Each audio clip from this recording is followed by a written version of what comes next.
Voici la suite du cours, donc sur le chapitre 10, les lois de l'électricité, à recopier à la suite du paragraphe 1, puisqu'aujourd'hui on va voir le grand 2, étude des dipôles, les sous-parties 2.1 et 2.2.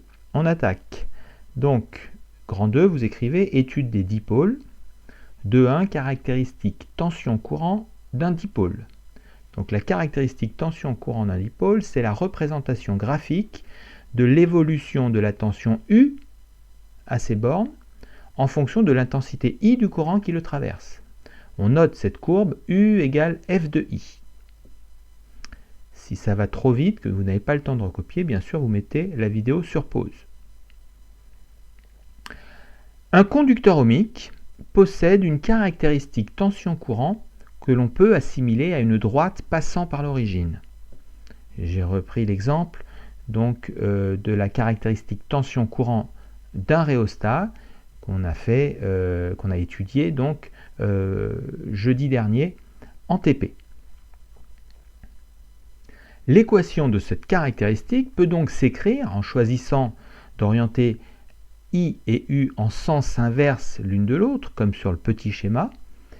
U égale R fois I, avec R donc la résistance du conducteur ohmique, une caractéristique du conducteur ohmique. Cette résistance est exprimée en ohm.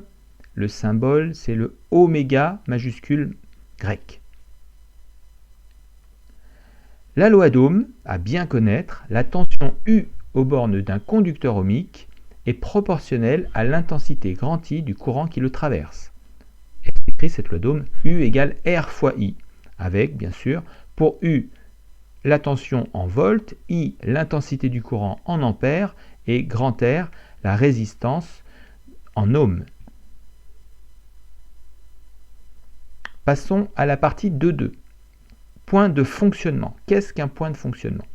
Lorsqu'un dipôle, par exemple ici une pile électrique, est branché aux bornes d'un générateur, pardon, je me suis trompé, le dipôle c'est la lampe et le générateur c'est la pile électrique.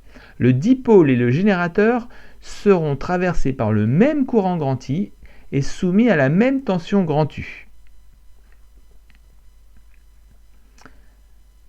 On pourra déterminer les valeurs prises par I et par U en traçant sur un même graphique les deux caractéristiques tension-courant du dipôle, je l'ai tracé en noir, et du générateur, tracé en bleu. Le point d'intersection de ces caractéristiques est appelé le point de fonctionnement du circuit. Et les coordonnées du point de fonctionnement correspondent aux valeurs prises par U et par I. Voilà, c'est tout pour aujourd'hui. Bonne recopie de cours, apprenez-le bien, et puis bientôt viendra donc un petit QCM, bien sûr, et puis des exercices pour mettre tout ça en application. Au revoir, à bientôt.